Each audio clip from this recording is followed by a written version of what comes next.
Hi, I'm Marina from frocksandfrolics.com and we're carrying on with our Charlie Brown coat. This is a sew along which has got lots of chapters, so search out that playlist. And this time we're working on the lining.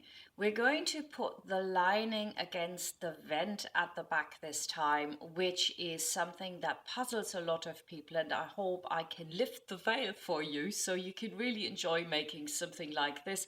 So it turns out that you have the lining recessed, you get that beautiful finish on both sides, and it doesn't look homemade, and it's straight and it doesn't peep up. So I'm going to show you exactly how to do that in this video. So ready, set and sew.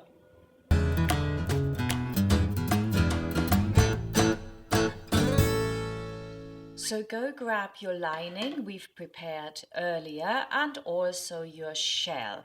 And now we're going to put it together. The first step is to put your shell fabric with the right sides up in front of you. So you're looking at your hem here. And then you take the lining and you put it on top of it with the right sides facing. And then we're going to attach the lining first to the right side. And in order to do that properly, you want to mark 4.5 centimeters down. That's where we're going to have our hem. You want to connect that line, and across this area, we are going to sew the facing and the shell together in a straight line. So you want to now pin this. Also, we have ironed up our hem already, and that line obviously needs to correspond on the other side, right? So now the next step is to go at a diagonal up, so that when you're done pinning, the lining sits on the rough edge of the shell all the way to the end. So you see, you just lift it up. A good way of doing this is to do the side seams first, put those on top of each other, and then pin the front, because it'll automatically then will be in the right place, and you can see how much of a diagonal you have to do to get that all in. And you pin that to the end. It always looks a bit wrong to someone that hasn't done that before, but this is correct. You can even have a steeper angle. Now I would like to turn this for you so that you can see what it looks like when it's finished and you understand why we're doing this. I like this method. I use it a lot in the coats I make, and so here you can see how it's closed up in the front, and then all of a sudden the lining is recessed. This is why it was so important to iron up that shell hem in another part of this course, so that it's all ready. And then we go to the end and you can see how this will be sewn together and create a beautiful finish. So the first step now is to sew this in. So pop on over to your sewing machine and close the hemline up to the vent. Make sure that the edges are on top of each other and also that the fabric doesn't push.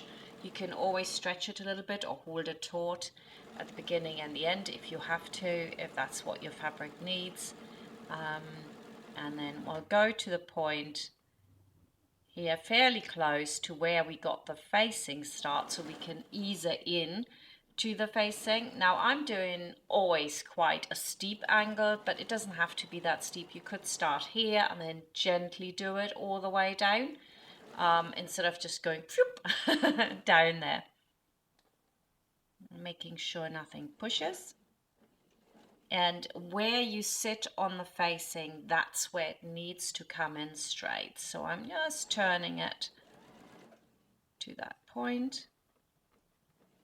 Awesome, there we go. Needle in the fabric, turn it, and now go straight across to the front. The next step is now to close that vent, right? So we're putting the vent edge of lining to the vent edge of the shell. And you start at the very top, rough edges on top of each other, and then you put a pin into that.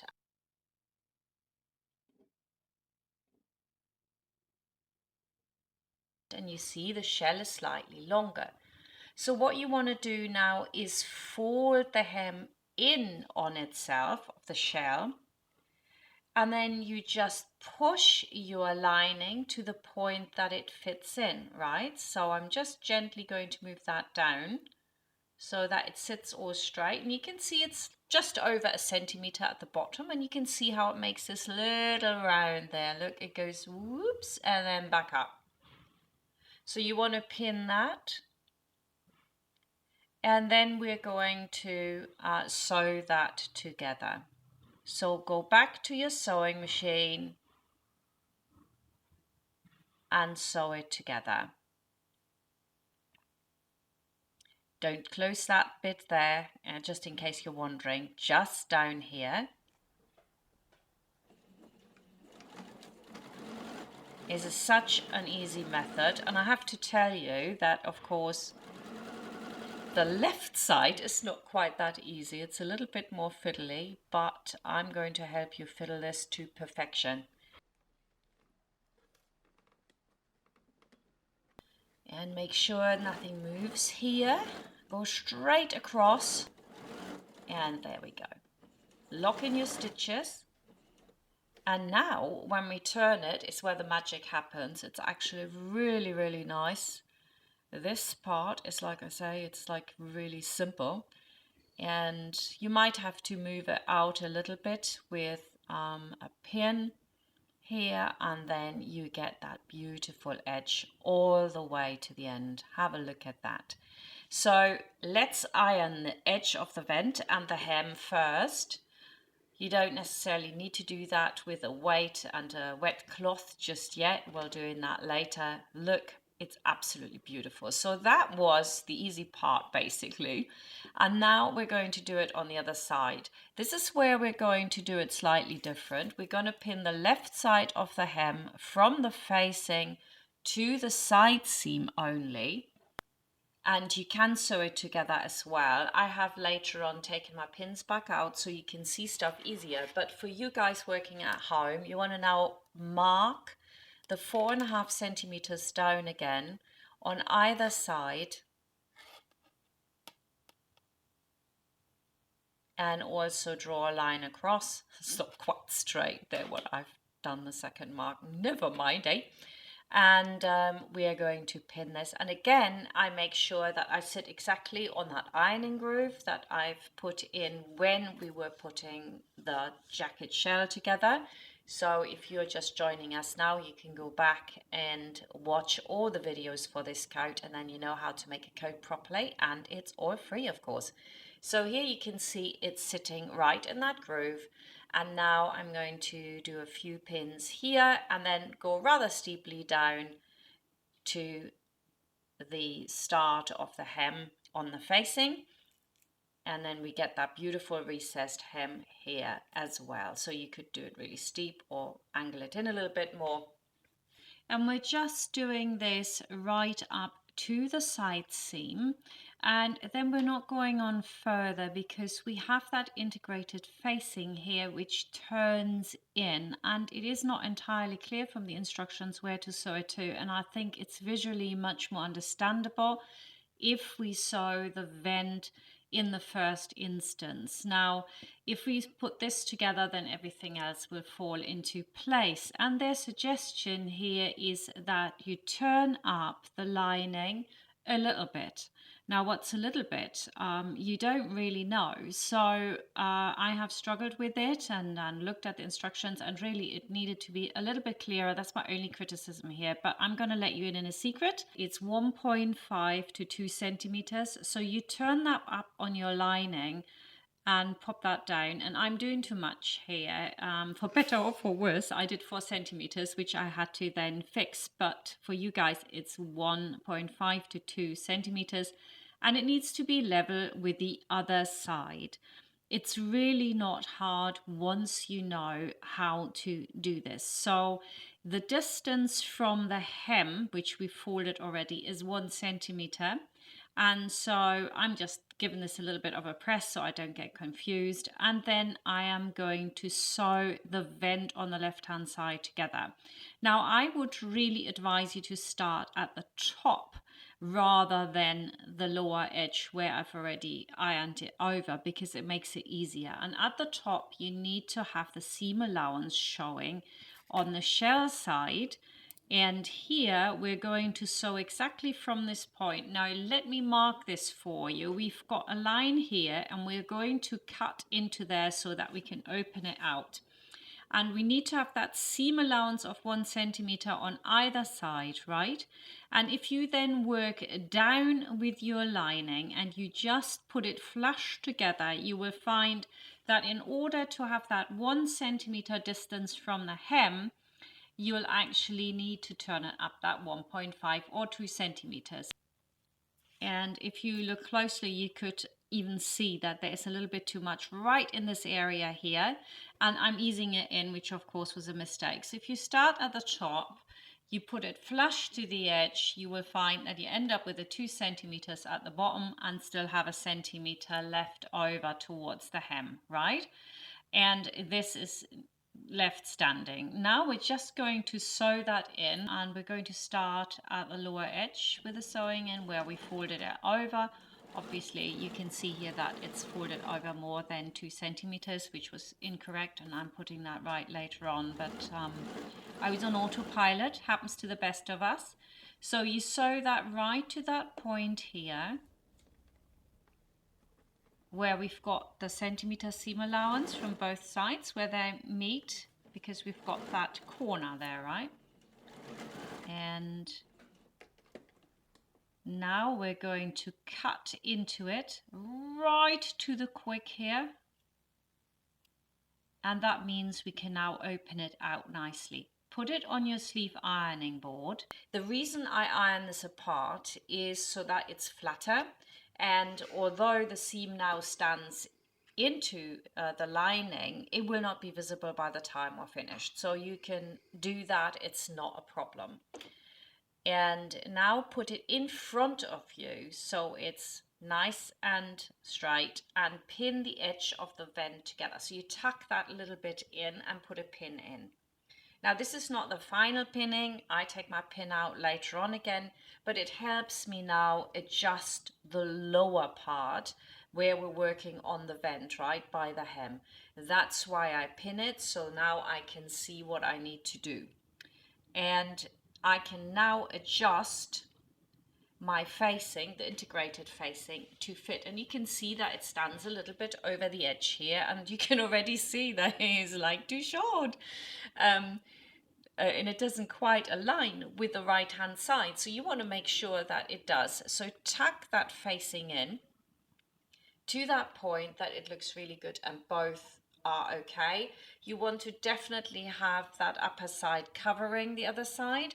Sometimes it's a good idea to have the right hand side a little bit shorter so that it doesn't peep out. That's quite important. And I'm going to iron this now, so move out your seam allowance. Remember, they are ironed apart, so we want to do that here. Lovely. And now that I can see that it works and I can put it all on top of each other, of course, it's easy to finish this off now. At this point, we are going to turn this thing now, and we're going to close the hem at the lower edge. And what you do is fold out the hem, and you fold it so that the right sides are on top of each other along the edge. Okay, so fold it over, there you go, and then we're going to pin in that groove that we've just ironed in. So in that fold line we are going to pin it exactly in there, and then it's going to be perfect. It can't be not perfect, so it's a good way to do it. So we want to pin it, and then we're going to sew that shut. Over to the sewing machine, close the seam, and then we will cut it back. Now with the cutting back of this seam. I've got a little bit of an issue that I think it's easier if in the pattern it's already cut away, because that way you know exactly where you have to attach your lining, you know. So anyway, let me show you how I did it here. I just cut across right to the fold lines, and then if you look at it now, if I wanted to check it, see how it looks, you can see how far you can cut in. And basically the key here is to cut it so that you've got seam allowance still left at the top. You don't want to cut further than that, so leave about 1 centimeter standing. So you cut across and then diagonally. You get a really nice finish which is not too thick. And then you look from the outside again, you check one more time. At this point you could still change things, you know, push things up a bit or down a bit. All looking good. So now I'm going to press this. Always press in between. And I think it was at this point where I looked at it again and I thought, oh, this is a bit high. Now this is not 1 centimeter from the edge, now it is much higher, and I realized that I must have made a mistake here with my turn up. So I put it on top of each other, and it's very obvious that I turned it up way too much. As I said, it needs to be 2 centimeters tops and not 4. So I went, oh no. But the magic of video, I quickly did that, let it out to where it needed to be, and all of a sudden everything fell into place, and it was really smooth from that point onwards. And I do wish Ottobre had included that in their instructions. That would have been ever so helpful. So now I can just pin the rest too. In your case, you might even have sewn this together already, this front bit, which you could do earlier. And I'm just folding this back here. And because we've now cut the seam allowance away, it's actually quite easy to pin this to the remaining lining that we need to do. If you can't get in fully to the edge, I mean, I found it easy to get there, but if you don't, you can stop 1 centimeter before. It doesn't really matter here. Just put it together flush. And when you really look at this and think that I left 1 centimeter standing, you could see that in the photograph. And now it goes on here, it almost hits that point, right? So that works perfectly. If in a pattern these seam allowances are already trimmed, it would make it much easier. So that's just a thing that I've learned from this, and if I'd made a pattern like this, I probably would cut it away to make it easier for all you guys. But now you know how to do it even without that extra help. I think you can't really go far wrong now. And we're going to go over to the sewing machine and sew it together now, and then we have this beautiful vent done. So lock in your stitches, go straight across as we did on the other side. Go right over to where the seam allowance would start, or does start. And there we go. Go to the end, and then we're going to go up and along so that we have the rough edges on top of each other. Don't let it push. You might have to just pull it a little bit, because my flannel really did want to push. You know, you can see me having to pull it quite a bit or hold it taut so that it doesn't do that. Go all the way to the edge. It's not really that hard. It's a very good method. I don't think any pattern makers actually cut this corner away to make this process easier. I've never seen it. It's usually like Ottobre does it, so they're not the only ones. And I think with my method you'll get that perfect. So no worries there. Looks a bit screwy here, but it will not when you turn it. Now the magic starts. We're just turning it here and then giving it a good press. And because we've ironed all the way along, actually this is what it looked like before I even pressed it. I turned it, and that's how good it is already. It makes it so much easier when you always iron as you go. And it's just turned out absolutely beautiful. Little bit fiddly in part, but I think it's well worth it. And I think that probably if you do it once or twice, you won't find it so fiddly anymore. And yeah, it's just a great coat, really. we go. Also on the other side. Use a weight. It doesn't have to be a tailor's clapper. It could be a book. It could be any wood weight that you've got around the house. Anything really heavy will work well. I've even used my Bible for it. I've got this really old, very, very heavy Bible from the 19th century, actually. Old heirloom, and sometimes I used to use that before I had my tailor's clapper. So just make sure it's really nice and flat. Press it and wait for the steam to dissipate, and then that's it. So our next step now is to tuck in that little bit of lining at the top of the vent and make sure that this is all straight, because again, this will hold it. If you do this wrong, you might have a little bit of a pull or a pucker there, and you don't want that. So I'm forever sort of smoothing it out until I'm certain that this is actually perfect. And those few minutes that you spend extra, they are well spent. It's going to look great. So I'm going to put my pin in here just to hold it. And then I'm going to thread up a needle and go and slip stitch this together. I'm not going through all the way, because even at this point, I still wanted to have a little bit of movement just in case that I am not doing absolutely perfect work. So I'm only just sewing the lining together. You don't go through with your needle very far. And once we've done that, we can top stitch the vent. That's going to get really exciting. So pull your threads away and over to your next step.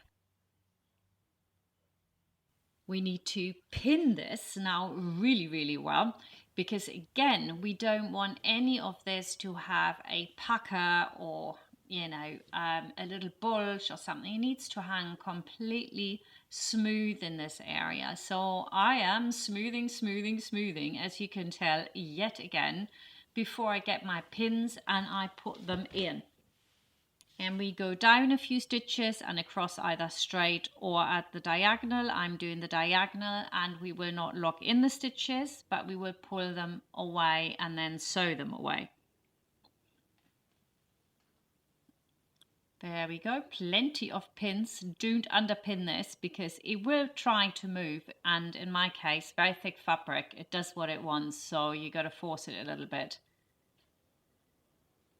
There we go. That's looking really good now. You could also put it on a coat hanger now before you do these few stitches down and then across, just to see that nothing will bulge or anything. Do a few stitches down. Don't forget that you need the same stitch length that you used for top stitching the back, and then we go across. Great. And then you pull it out and you leave a long thread hanging, and then we can cut it off.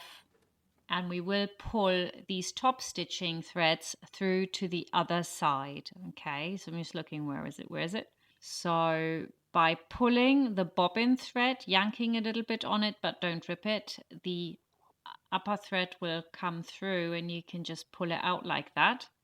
And then you yank it and yank it on the other side. And you want to make sure that none of the bobbin thread has peaked up, so that it's a really nice even stitch line. And when that is the case, then you can tie them together. That is called knotting them off, and I do it twice, and then cut the end off and thread it into a big needle, and just pull them away, but make sure that you pull them quite far away so that none of it can ever come apart.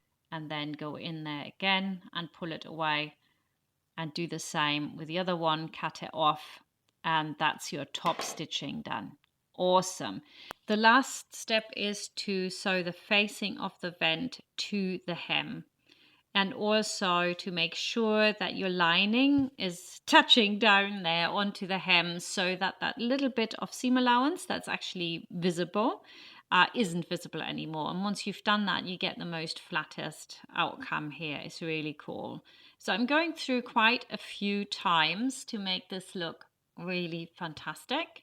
And then you just pull that thread away again as well. And that's basically it. The sewing of the vent is complete. This is not an easy task, and if you are doing this, following these steps, you will get such a perfect result and you can really give yourself a pat on the back.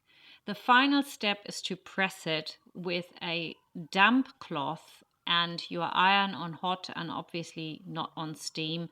And you leave your iron sitting on there until the cloth is dry. And then you take a weight or a tailor's clapper, whatever you've got handy, you put that on and really force it down until there's no more steam coming out, and then you get a super flat finish. You do the same with the lower part of your vent. Now put on the tailor's clapper. Good to go. It makes all the difference if you do it once without and once with a weight and then compare them. You'll be astounded how much flatter it is when you put a weight on. And that's it. Let's have a look at the finished product again because it's so nice. This is so lovely, and I have never found anybody on the internet showing this, so I'm hoping that this will really help you out and you get this wonderful finish that I got with this jacket. Next time we're going to put the lining into the sleeves and the rest of the jacket, and we're going to finish the buttons, and that's it. The whole course is finished next week, and I would encourage you to try it. And why not watch the whole lot and tell me what you thought of it. Thank you very much for watching, and I'll see you for the last part next week. Bye for now.